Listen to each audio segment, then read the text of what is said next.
Hello, everyone, and welcome to Deep South Para-Comi-Con podcast. Um, I'm Teresa Fights, and I'm the director of Deep South Para-Comi-Con, and I have my co-host with me. She is Destiny Fox of the Fox Paranormal. Hello, Hey Destiny. guys, how are Hey, you? I'm doing okay. Got a little eye strain, so I'm blind. So I'm doing this blind. Uh-oh. So everything is blurry, even with my glasses on. It's blurry. So. Uh, I would like to start out by thanking everybody that has been participating in helping me get the word out about Deep South Para-Comi-Con. We are having a lot more attention brought to us. We're having some scammers as well, some negative attention brought to us. But that's the way it was last year when we got closer to time. We did have more scammers, and I just want everybody to be aware and to check it out. If it just seems too good to be true, I want somebody to contact me or contact Stan and make sure that it is us or one of our team members. We don't accept payments in any way except through our website, through the link on our website. Um, And I know that you run another group as well, Destiny, and we've had a lot of explicit stuff coming through. Mm-hmm. It's to, it's to the point that I got woke up the other morning before I had coffee and couldn't even fix the coffee or make coffee or even enjoy it for the images that was back to back to back in our website was being reported. Even the web radio network was being reported. And so we want everyone to be aware that there are these scammers out there, and to please be patient with us. We are working to fix it, and we're working to stop them. And we have reported this to Facebook, and they have been working with us to find out what is going on. Uh, but this, I think, is just a normal thing. I've heard that other podcasts also have the same issues, and other paracons that have this type of stuff going on. Anywhere that they are accepting payments, they're going to have this happen. And I just wanted everybody to be aware of that. But tonight, we have one of our guests, Miss Debbie Hutchinson Cribb, and I would like to bring her on now. Stan, can you bring her on? There she is. Hi, Debbie. Hey guys, how are you? Good, I'm good. How are you doing? Doing pretty good over here. Been busy with the stuff trying to get ready for the Para-Comi-Con. So, yes, I I am so haven't been able to excited. talk to Destiny Wait. much. Let's see what I'm doing. See if I can see. I see a little better. Um, I haven't been talking to Destiny much this week, but I do know you have some new stuff that's coming up, Debbie, I do. and I'm hoping that you can enlighten us tonight about some of the things that's going on. You're going to be a vendor with spooky things at the con, Yes. and you're Yeah. going to be speaking to us and telling us some of your experiences as well on cryptids, right? Right, right. I've been taking a course with Ken Gerhardt of Unexplained Mysteries on the Hulu. I think it was on well, it's on Hulu, I think, or Netflix. It's Netflix. It's on Netflix. And and he's absolutely wonderful, and he is like world renowned. Everybody knows Ken, and his courses are absolutely amazing. And with those courses, it's interesting because you also have exams that you have to take in order to be certified. And I am having an absolute blast, and Ken is an amazing instructor. So I can't recommend him any more than than you know than I would like to. I just highly recommend it. So if anybody wants to take, a course in cryptozoology, he would definitely be the one to take it with. But yeah, I'm finishing up with that and learned so much. So I'd like to really just spread what I've learned to go on out there and, you know, help other people with questions that they may have. So yeah, great information coming from these classes. Right. Can you give us a sneak peek? Can you tell us just a little bit, not to spill anything you're going to be speaking on, but give us an idea? Basically, going to go into a little bit about Bigfoot. Going to go into a little bit about you've got your cryptoids, your quadrupeds, your bipeds. So we'll go into a little bit of each. Bigfoot, Loch Ness, um, the Thunderbirds, Native American Thunderbirds, of what they've been seeing, and experiences that people have had, um, and ways to help you to just little hints on helping you to take down um, um, evidence that you find, how to record it, how to really look for something and identify what you're looking at. Um, just a little bit of tidbits of help for people here and there. Listening to other people's experiences. You can learn a lot from that. And I'm excited about it. I really am. I am too. That's something I'm Yeah. starting to really get into a lot. And Well, Charles I've says, been working hey, with animals. yeah, Say what? Charles says, hey, he would probably love to hear you talk about this. He owns a Yeah. pretty Hi, good bit Charles. of property. He owns a pretty good bit of property and highly suspects that he may have some cryptids. Oh, It's I might it's have to totally check it out. possible. It's amazing how many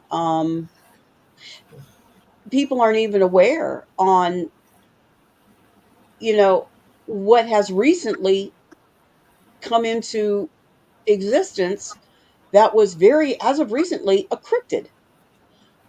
Something as early, as in the 70s. I mean, the Komodo dragon was just, quote, discovered not that long ago. And everybody kept saying, oh, they see this huge, the huge lizard like thing. And they're like, wow, that doesn't exist there. Well, it does. And now, of course, it's very commonplace. That, I mean, but I think one that's really is that I think some of us can remember it even as kids. And they used to talk about the Tasmanian tiger. And a lot of people aren't aware that this was a cryptid not that long ago. And they were kept saying, "Oh, we see this strange animal. It's got the stripe, markings of a tiger, but it looks more like a dog or an antelope or something." And they were like, "You're crazy. That just doesn't exist." Well, it does. And not only does it exist, they actually have a Tasmanian tiger in a zoo in the United States. There is, I believe it's the San Antonio Zoo.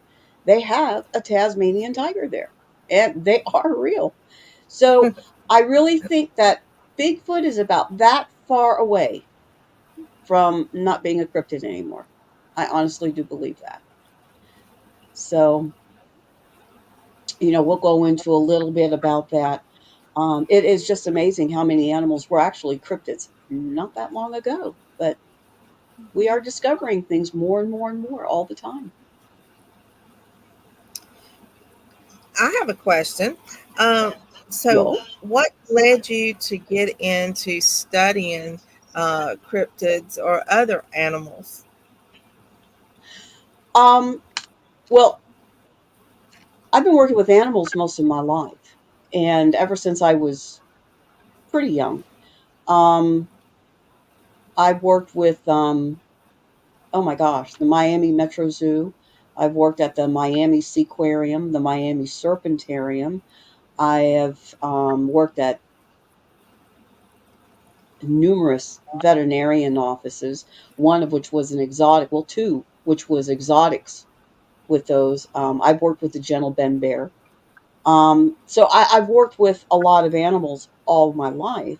I had my own horse riding school in Homestead for quite a while, and it was working with the horses as well as the rider, and blending the two together so they have a more close relationship. Um, I've been just working with animals most all of my life. Um, I do have a veterinarian technology degree, and I got that in Miami, working, going down to the school of the Animal Science Institute down there. It was so long ago that the school doesn't exist anymore. But while it was there, I did attend it, and that's what I got there.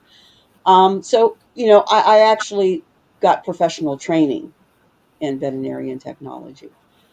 So I've been just head over heels for animals all my life. My father also was into animals. So I get a lot of who I am from my dad. He was very adventuresome. I'm very adventuresome. And I guess I just picked it all up from him. But so it was an easy transition for me to go from my training with animals into the cryptozoology, because of course it follows the same. It's animal science. It's animal medicine, animal science. It follows the same plane, and it was a very easy transition for me. So I understand a lot as far as physiologically what an animal would be capable of, and what I think, physiologically that's not possible, or physiologically that would be extraordinarily difficult for that to occur. So, in my mind, looking at the science of it, I think it's easier for me to ascertain which is something that could be more likely, like the Bigfoot, highly likely, Mhm.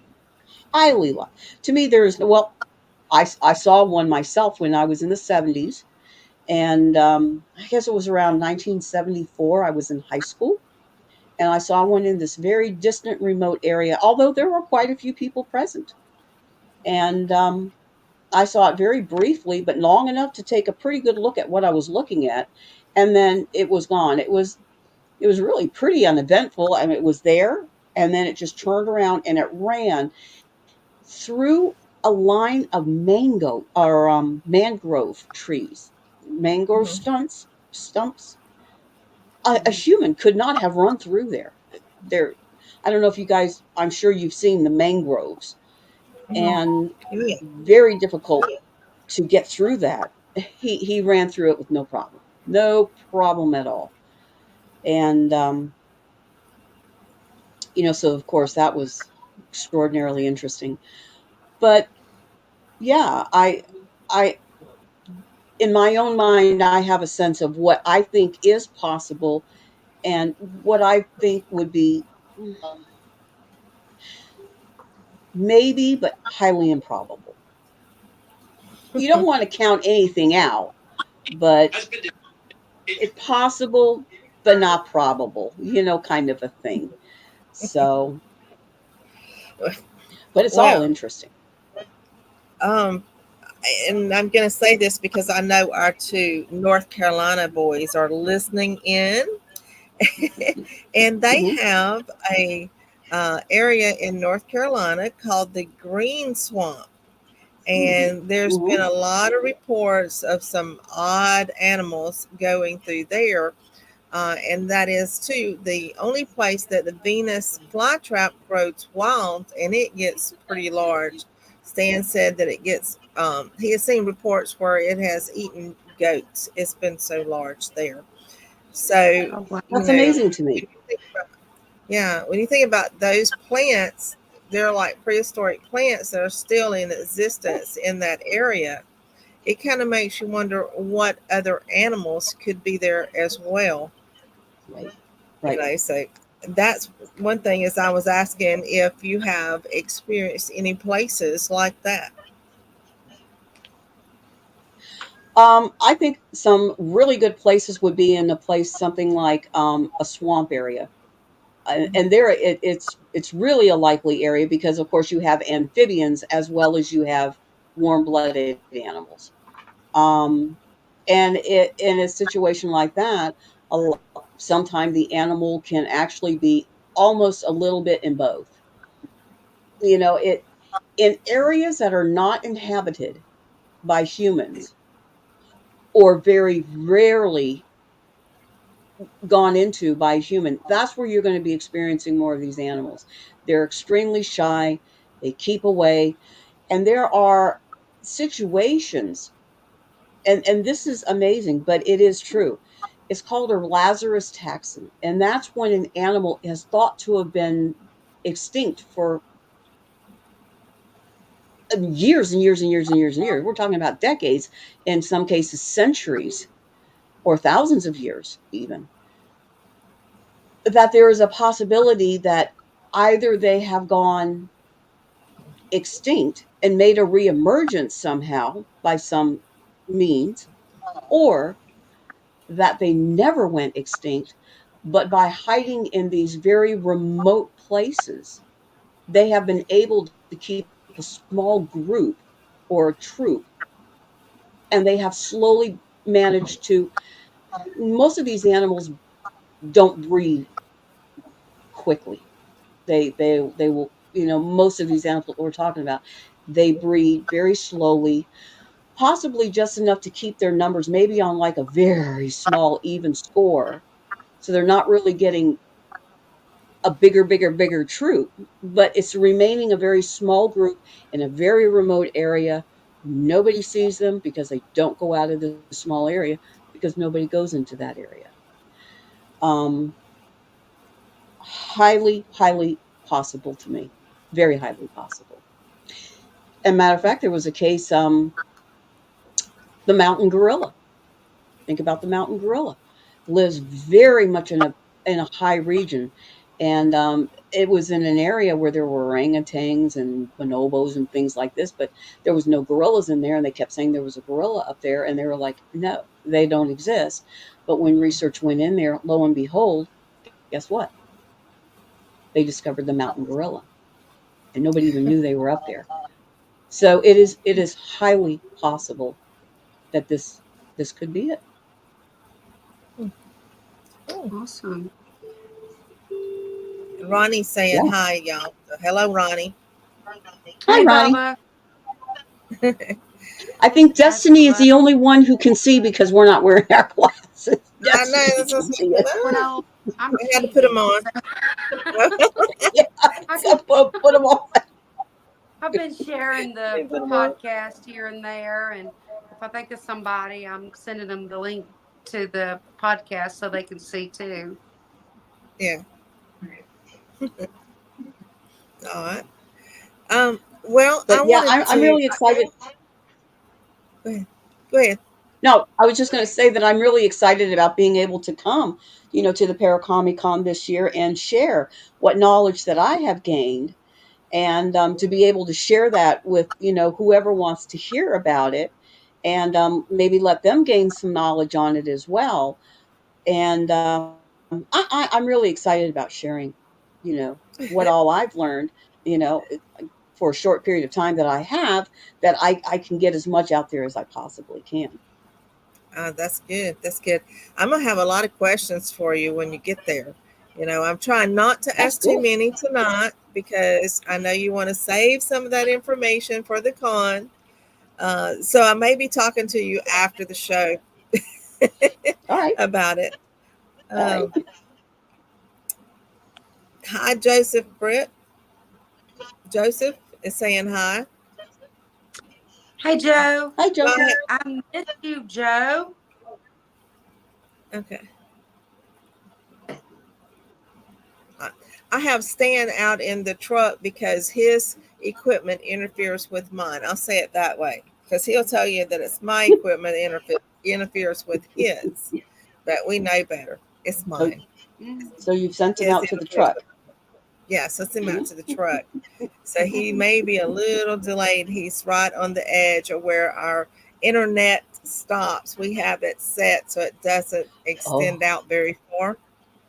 So So if it's a little delayed, just give him just a minute and it will come across on there where you can see it. Um, but anyway, I wanted to also ask you uh, one more thing. Sure. Are you going to be holding any kind of classes or maybe like some Bigfoot hunts or something like that? No, I'm good for anything. Maybe I'm good. you don't. Okay. Well, we're gonna have to keep an eye out and see what you can come up with or what you do come up with. Okay. I know I would be interested in doing something like that. Sure. Sure. Absolutely. So I want. Oh, hi, Tiara. She's on. Tiara is one of our volunteers, and she was Oh, in hi, the Tierra. ticket booth last year helping me with the tickets. And they have a new baby now this year. So we're Oh, going to have a little bitty volunteer coming to help us. oh, Okay. So I love now babies. would like to ask you about spooky things. You're bringing Hmm. spooky things as a vendor to our event, right? Yes. Yes. Um, I still have some stuff from last year. I had a lot of stuff last year. Um, but I thought I wanted to do something different. And I've been wondering, what can I do? Because things really get saturated. And I thought, I want to do something different. Hmm. So years ago, when I had the jeweled hawk up and going, my girlfriend Jules and I, she's actually from a different tribe than I am. And so it was great collaborating with her because the different tribes tend to have different, designs and different ways of doing things. So between the two of us, we were always coming up with something different. And we were doing some stuff. And I thought, okay, well, that's great. It's all Native American, though. So it just kind of doesn't fit in with what we were doing. And I thought, what am I doing? Why don't I just take what I was doing for the Native American stuff and just make spooky things out of it? Yes. Kind of a thing. Right in front of my face. And actually, it's because I was sitting there one day and I was just looking because I've got this one thing that I had made, and it's all Native American and everything. And I was looking at those are so cool. Those are so. I can do that. Just do the same thing. It was like, oh my god, I'm stupid. So yeah, these things are, in keeping with the spooky things and with the cryptozoology in some cases. I am Hmm. making pots, decorative pots that you can put plants in and they look really super cool. I'm going to do them gothic. I'm going to do them Victorian. I'm going to do them spooky. Um, I'm going to be doing. We're calling it. You've Jurassic Park, of course. Oh, just a bit of information here. The animals in Jurassic Park, not a one of them were from the Jurassic period. Just saying. Anyway, but it wasn't. It didn't have a big calling. Jurassic Park sounded good, but Pleistocene wouldn't have sounded so good. But they stuck with the Jurassic, I guess. That's where it came with Jurassic Park. But anyway, because they were all from the Pleistocene area. Anyway, my son goes, I got a great name for these, Mom. Because I was telling him what I wanted to do with them. And I said, what? And he goes, well, you had Jurassic Park, right? And I said, yeah. And he goes, now you got a Jurassic pot. So I said, that's great. So we're having Jurassic pots. Okay. So no It's just fun. bugs caught in resin in the walking sticks, right? No, no bugs. No bugs. Okay. We don't want them to come back to Deliberately. life. No, no bugs deliberately. Okay. I'm maybe. Mm, I'll try not to. But and then I'm having the little pots, and the House of Dragons is like big right now. Everybody's watching the House of Dragons, yes. me included. Man, I'm addicted. I am addicted to the show. Of course, I love Game of Thrones, so I'm also doing miniature dragon eggs in Oh. pots. Yeah, so a dragon and an egg in a pot. They're going to be really cute though. So, these are and you can go so much of a variety on these things. And so I'm really getting creative with them. So those are going to be just really cool. And they're useful. You can actually, you know, use, put plants in them or Yeah. do anything you want to. They can hold anything. You wouldn't believe what I've got in pots over here at my house. You wouldn't believe what I've got in them. But I don't have a whole lot of Oh, wait plants a in minute. them, though. You live in Florida. Yes, we do. Yep. Yes, you do. Could be Well, I anything. tell you, I live just across the state line in Alabama Yep. from Florida, and just a few minutes across the state line from Georgia. But there is this Yeah. thing that they're calling Kogan grass here. It is Oh, a yeah. nightmare. You Oh. cannot kill it. I put Roundup on it, and it came back nice and Really? green. Um, I do have some chemicals, but if I put this chemical out, it will kill everything, including the big Uh, trees. And so Stan will no, not let you me put can't it do that. out. So, and this Kogan grass grows in a circle. And so when they were first surveying our land, I said, look, we have crop circles on our land, but it's the Kogan grass and it just grows in a circle and it chokes out everything. And Oh, the county extension office wanted to come over with this stuff called arsenal. That's what kills everything, and spray it to the. It would just be bare dirt. But we have neighbors who have nice, pretty gardens and fruit trees and mm, stuff like that. And I said, well, we can't do that with it because a crop duster would kill everything.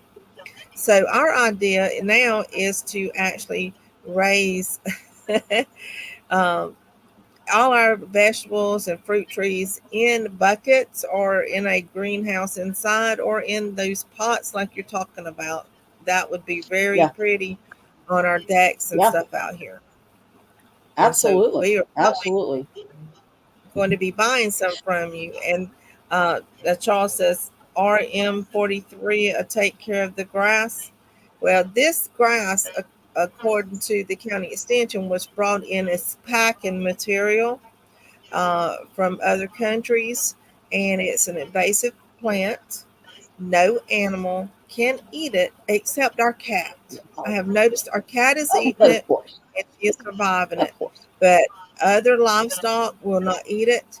It will go through your fingers like splinters. It has Oh, little wow. stickers all over the Really? blade of it. Yeah, like little spurs. Oh, And it will just slice right through your skin. It grows through the hardware cloth we put down to kill weeds. It grows through it. It wow. grows through the boards. It my son had a tent out here. It grew through the bottom of the tent. It grows through everything. It will stick in your tires. It'll stick through your shoes. It's terrible, Wow. and it chokes out everything. The you can't even um, animals can't crawl through it. Wow. I've never So, heard of it.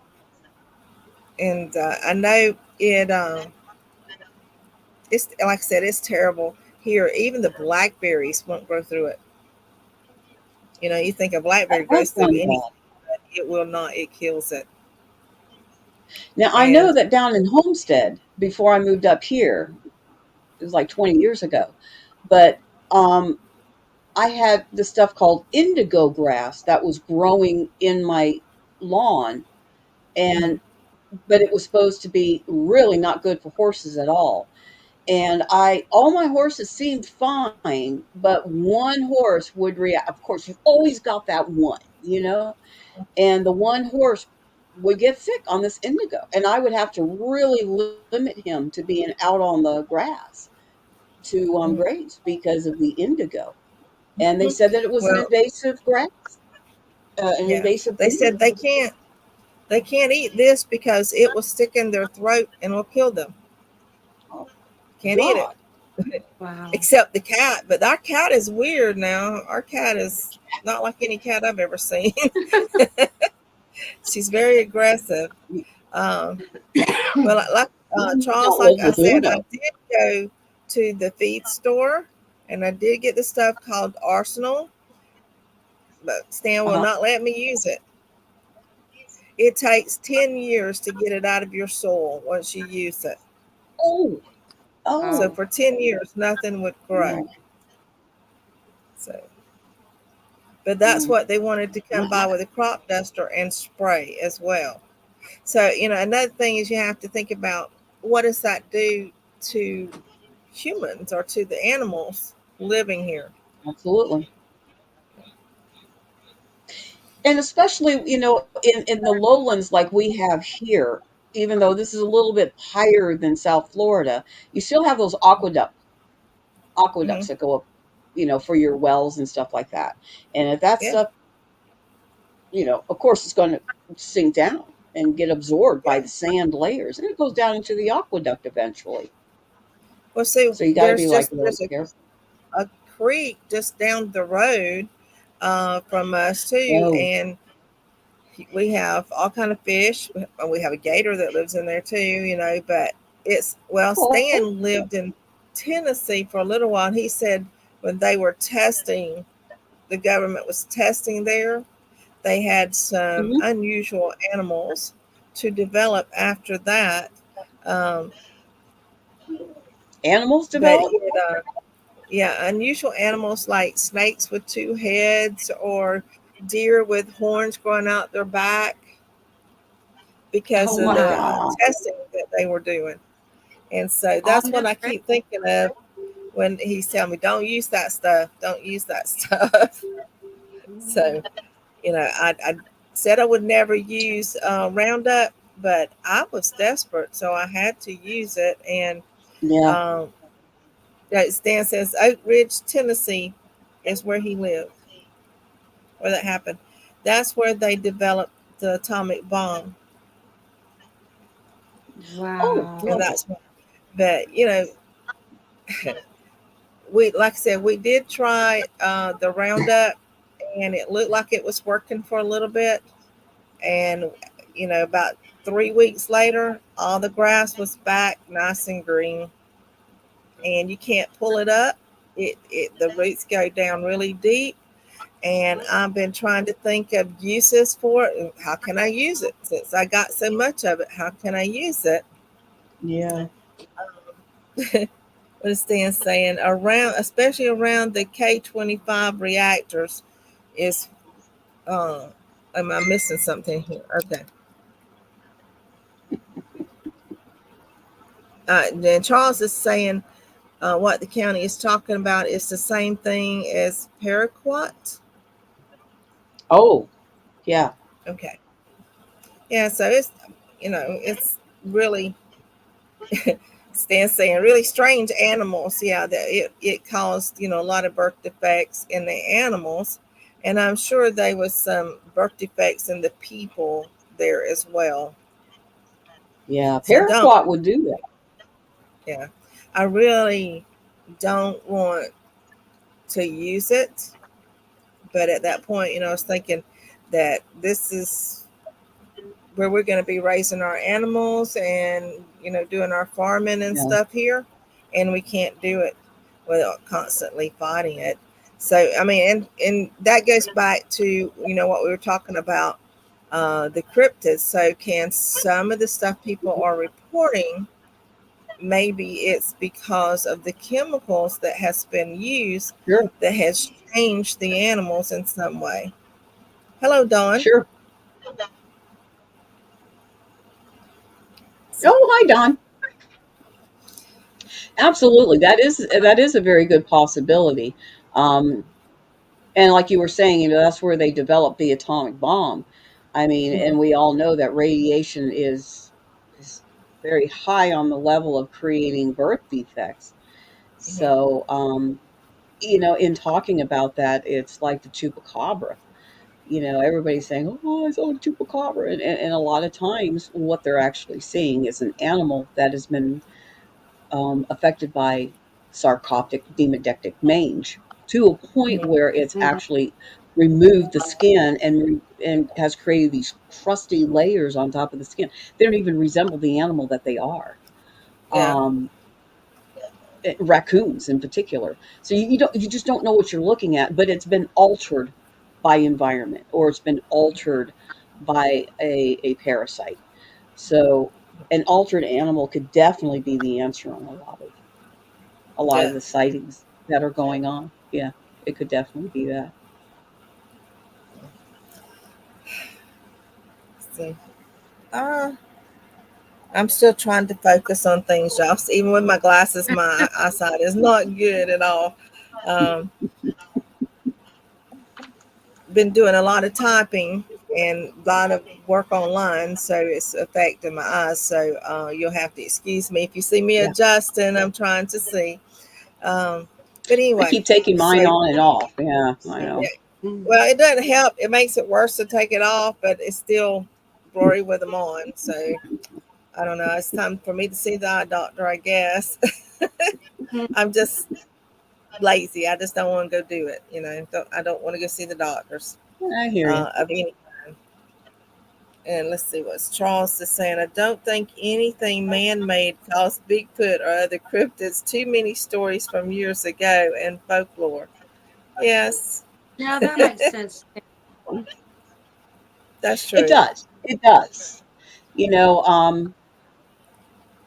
there are so many things that are going on in the world that are more recent, and people are popping up all the time with it. Um, but a Bigfoot's been around for years and years and years. Ness has been around. Lake Net, the Loch Ness monster has been around even longer. You know, these things just are what they are, and they Mhm. for years they've got different identifications of them, but they're always about the same. But there are stories about animals coming out from where some of these atomic accidents, I should say, Mhm. nuclear accidents have occurred, and it alters the environment, and it includes animals. So it's still the same animal, but it's been altered, and it kind of puts a different perspective into it because it's like, oh, okay, well, this is a deer. Well, it don't look like a deer. It's actually, Mhm. biologically, it's a deer. But when people look at it and they think, oh, I don't know what this hideous creature is, but it's not a deer.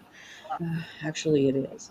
So that's how things can lead people to thinking that it is some new creature or something like that.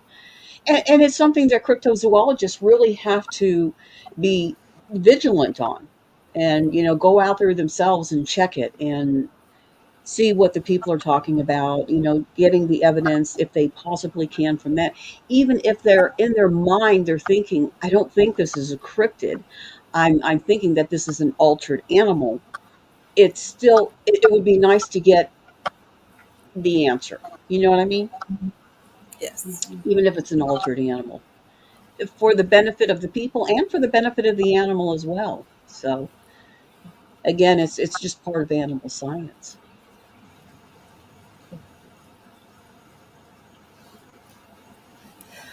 Well, uh, Destiny, do you have any questions for Debbie? Actually, I do. Hmm. You're going to be speaking about the class that you've taken and everything that you learned, Hmm. but we've spoke to you before on our show, and we've been on yours. You have Yep, gifts as well. I do. Yeah, yeah. Um, Ever since I've been young, I've been a child.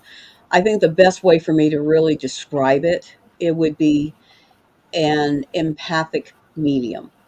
Um, the you know I it's hard to well, you guys both have got gifts way on your own. So speaking to you guys, you know what I'm talking about. But speaking to people who don't really understand it, it's difficult because it's like I tell people, I can't explain how I do it. I can't explain how it happens. It's like breathing. I don't know how I was breathing 5 minutes ago, but yet I did it because I'm still alive. But I don't remember doing it. I don't remember how I did it. It's just automatic. It happens. And it's the same thing with this. Do you guys see what I'm saying? Mm-hmm. And I see colors in vibrations. And for a darker color, it's a lower vibration. For a lighter color, it's a higher vibration. Same things with now we don't know science isn't. Oh yeah, well that's true. Yeah, Um, absolutely. yeah, and that goes as well for negative versus positive. In a positive, I have a higher vibration, and in a negative, I have a lower vibration. And it's even kind of hard to explain, even how I'm not seeing it with my eyes. I'm seeing it inside.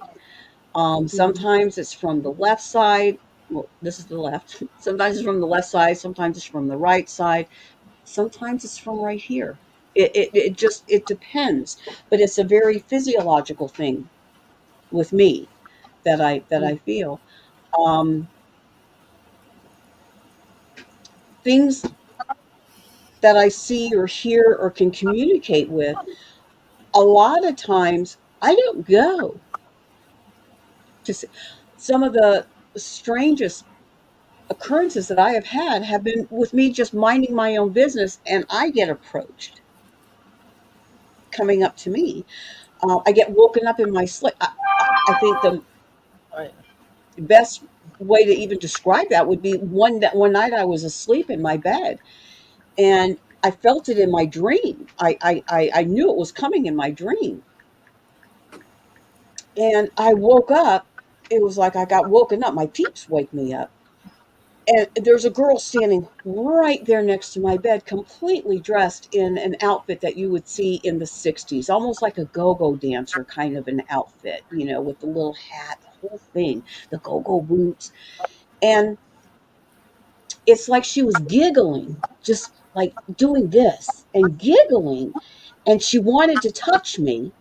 I didn't want her to touch me, but she wanted to touch me, and she just giggled, and she'd reach out and she'd kind of giggle. And finally I went, no. And she was gone. And I felt kind of bad because it's like if she was approaching me to talk to me, I definitely sent her away. I felt bad about that. But then again, I didn't feel bad into the fact, don't try to touch me. I don't permit that. I don't allow that. You cannot touch me. Um, so yeah, so a lot of times it's like they approach me, and sometimes it's at the most inopportune times. But that's just as a way. But yeah, yeah, well, I call them my peeps. I have three spirit guides that are with me. Um, I do know, as of fairly recently, even after all these years, I know finally one of their names. She asked me to just call her Addie, and Addie is actually an intimate form of the name that she's actually called, but she's like, it's a little bit unusual, but just call me Addie. So, I mean, it's Addison, Madison. I mean, I don't know. I'm assuming that. Um, but for some reason, Adamir is what kind of comes into, or Adimois, something like that, is her name. But she says, just call me Addie. So, you know, she seems to be the most vocal with me. However, there's a male spirit guide that I have who's more of a dominant. He's the one that really is the one that's protective and very, he's no nonsense. There's no nonsense with him at all. Addie is actually more emotional. And then there's like the third one who's almost like a deal breaker. It's like if the two are kind of like a little bit, the third one's the deal breaker. It's like she makes it, and it's her. So it's interesting. I've had them all my life, and it's like I just can't picture life without them. They've just always been there with me. So yeah, it is. It's very very interesting. But I wouldn't have it any other way. They're part of me. Right. You mentioned the female coming to you at night. I Hmm. had Hmm. maybe you can explain this to me a little bit.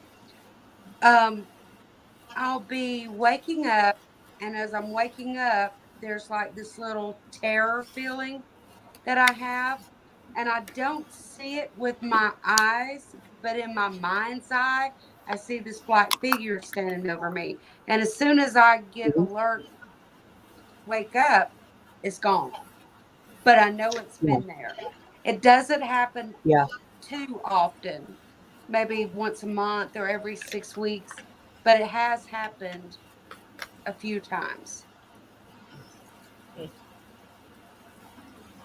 I mean, there's okay. no face that I remember. It's just shadowy dark, not completely black, but sort of. It's hard to explain. Do you have spirit guides with you? I don't. I'd I'd use angels. Okay, okay. I to me, they're almost like the same thing.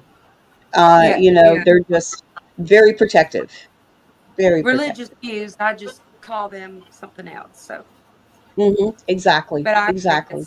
it's the same.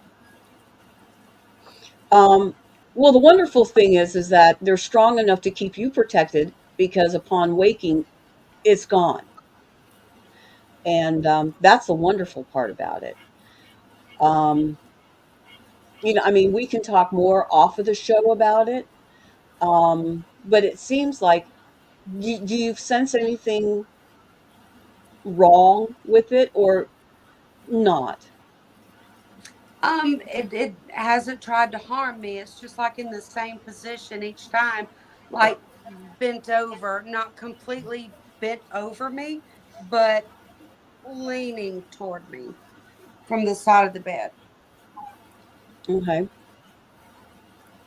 It hasn't. I have not been attacked, but it's this crazy feeling as I'm waking up, and then it's Hmm. like, poof, there it is, and it's gone.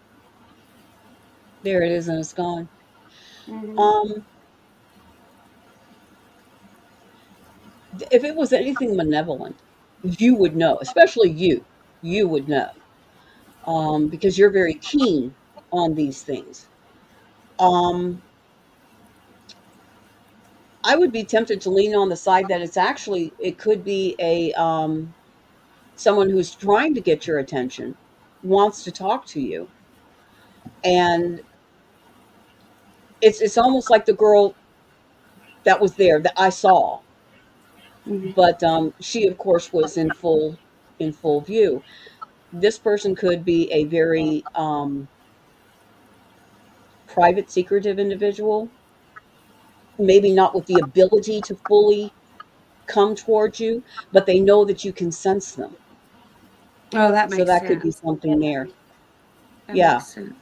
Um, so they're coming towards you, but not quite brave enough to come up to you in full view. So it's that fear that keeps them away from coming too close, Hmm.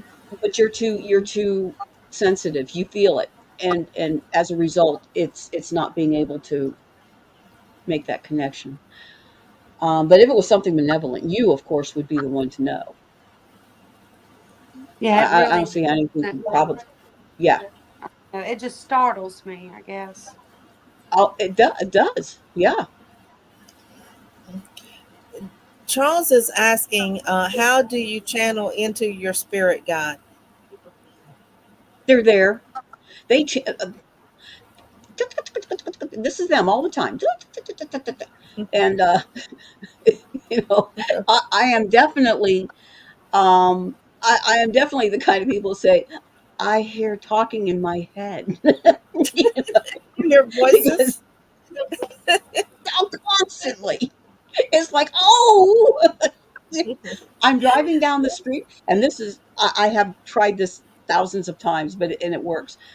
I'm driving down the street, and they'll say, "Get over into the right lane. That lane's going to back up." I get over into the right lane, or I might be defiant and go, "No, I'm going to stay in this lane," and I'm backed up in traffic. They're like, "We told you to get in the right lane." Oh, why don't I listen? But I mean, it's constant. So if something is approaching me, I'll get this tag from them going, "Watch out, watch out, you got to watch out." And sure enough, but I know when they're there. I used to drive my husband crazy because we'd be driving down the street and I say, "Watch up around the corner. There's going to be a dog. He's going to come right out in front of you. Be careful, be careful." And sure enough, we go around the corner. Bam, there was a dog. And he just, "How do you do that?" I don't know. Just, it drove him crazy. He goes, "Stop it. I can't help it."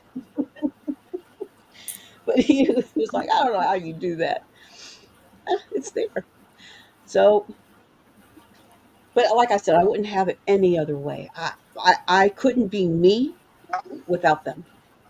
That's And right. I give them all the respect because the abilities that I have, it's actually coming from them. It's I just blunder through life. They're the ones who literally guide me. I've become very dependent on them. So Uh, Hi, Blaine. He is in the house there. Blaine is Hello, also Blaine. one of our guests at the con. So I know. y'all can come out and meet uh, Debbie. She'll be our guest there as well. The Fox Paranormal team will be there as well as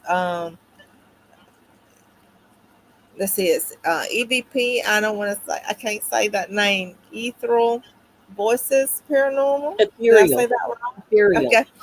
Yeah, ethereal. I always say it wrong. That's Richard and Colleen Johnson. We're going to have Letriana Terry Brown and her husband Matt Brown. And we're going to have her mom, Judy Terry. We're going to have Jeff Leeper and Maria Player. Let's see. I'm trying to make sure I don't remember. I don't forget everybody, y'all. My tongue is tied tonight. Uh, we do have Bill Perry. He was Mhm. definitely going to be there. He has confirmed. We also have a new guest that we haven't posted on the site yet or announced. So this will be the first time we announce it publicly. And I'm probably going to mess his name up too. His name is Scott Tupperman or Tipperman, and he is a producer for what is it called? Cruel Summer. That's coming out in just Oh, a few weeks. Uh, Dawn Kruger is going to Isn't be one of the actresses on there. She plays an yeah? interesting part. So she's going to be there helping That's the us. film Uh, that's the film that Santiago's in, right? Santiago Cirilla. yes, I think he's in Yeah, there. I'm not sure. I think he is. yeah. Hmm. Mhm. Um, am I forgetting anybody, y'all? I don't want to forget anybody. Source guess. Oh, Jeremy Leonard. Let me go back and look. yeah. Jeremy. Yeah, Jeremy Leonard. He's going to be there from 28 Days Haunted. Stan is reminding me that Scott is from Ghost Hunters International as well. He's done that show. Um, I'm still thinking that I am missing someone. Oh, I am. Austin Light. He is going to be there too from American Demon How could Comics. we forget Um, Austin? yeah, I can't forget Austin, y'all. And y'all, No.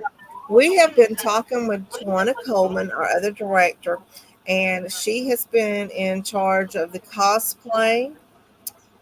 Y'all, Hmm. that prize money is going up.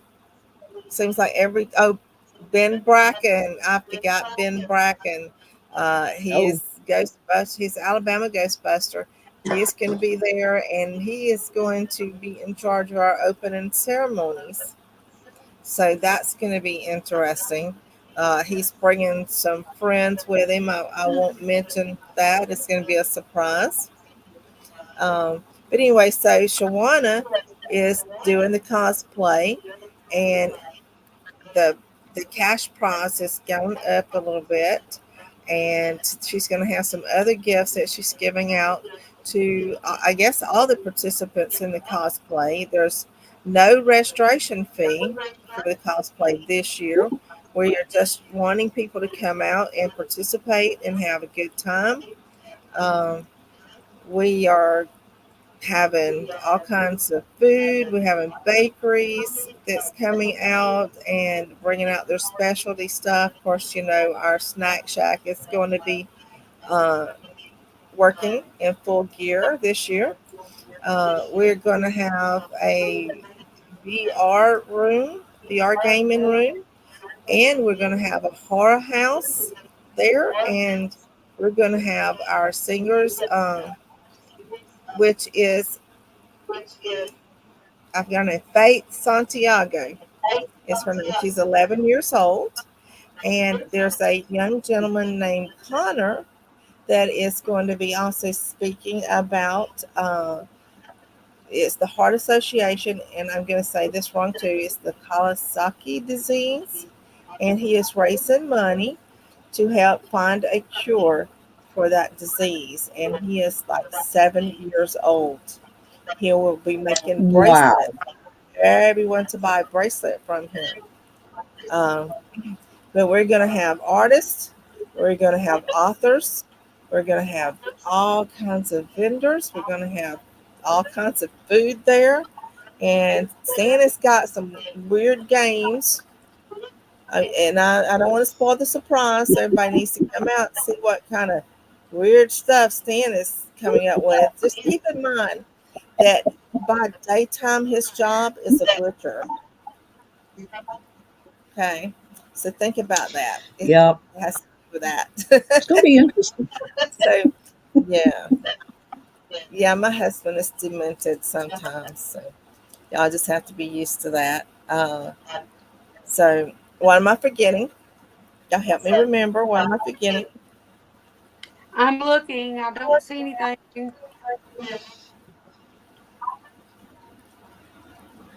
Jess Elliott. Oh, yes, Jess I Elliott. think you She's got. coming. I think you got them all. Yep. I'm looking. There's just so much. It's so power packed. We Hmm. could go on and on. Vendors, Yeah, guests. It's going to be so much. Yeah. yeah. We're gonna have, we're gonna I have a mean, it seems like photographer. there's more going on this year than was last year. Oh yes, oh yes. Uh, we're gonna Yeah. have Hunter White there. He's gonna be a photographer, and he's gonna be helping take photos with our guests. They will be pre-ordered photos can be done as well. I'm going to have that up on the website probably before next week. I'm a little behind on it. We're going to have some photographers that are just doing video work for us and doing snapshots for our social media posts so we can get that out there what we've done this year so people can kind of see what we're all about. Uh, oh, we're going to have an after party on Saturday night at Benchmark Wine and Beer. And here's the thing, I'm used to going to the club and you got to pay the cover charge to get in at the door. Well, this is not like that. Uh, this is open. Um, you have a patio outside and you have a sitting area also outside. You have a stage that where they have live music there. And if you show them your ticket or your badge, you will get 10% off of your drinks. And if you come in your costume, you get 20% off your drinks, and they will have the horror themes for their drinks and for their area. They will be decorated, from my understanding, for all of this. And Destiny, that reminded me, I know what else is happening at the con. Yeah, I was just thinking about that. You're that Oh, should be the one thing I Yeah. remember. Yes, we are having a wedding at the con Yeah. because Benchmark is going to be donating some items there, and Edible Elegance is going to be also donating some things for the wedding. Uh, so it's going to be oh, fun. Jeremy Leonard is going to be the one officiating it, and Stan is giving oh, away. So that's going to be awesome. awesome. That's going to be awesome. Yeah. Michael So. hasn't chosen a best man, but Lee Triana Brown has agreed to be my maid of honor, and Teresa is Oh, going to be a bridesmaid. Yeah. yay. Is it I okay if can't we're in wait. costume? Because we may go in costume. So would it be okay if we go in costume? Well, I don't know. Depends on what the And costume is. Yeah. when Michael and I got married, we did it so fast. It wasn't because we had to.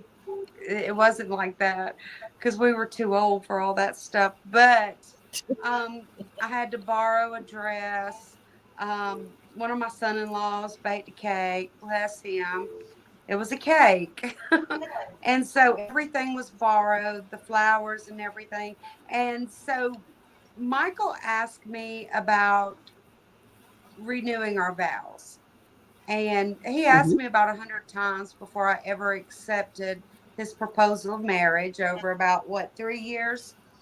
And so as soon as he asked me, and we've got a video of it, I'm going to send it soon, I promise. Um, he asked me if I would marry him again. And I didn't hesitate this time. It was just like, yes, I'll do it all over again. This time I'll have my Oh, own dress, I'll have my own flowers, nothing will be borrowed. So it's going to be exciting for me just to have my own stuff that I don't have to yeah. give back. Oh, I borrowed this dress from you. These flowers belong to you. This bell is yours. I don't have to do that. It'll all be mine. There you go. That's I'm going to be excited about awesome. it. Yes, it's going to be awesome. Well, y'all, we are a little bit over, so I'm going to say Oh, good night. And I have enjoyed the show. You've been awesome. Thank y'all. thank you. Well, thank you for having me. I sure do appreciate that. Destiny, it was great to see you again. Great to see you. And Always a pleasure talking with you. oh, you're always so fun. I love you guys. We love And you too. All right. with Good Teresa and night. Stan, Just love them.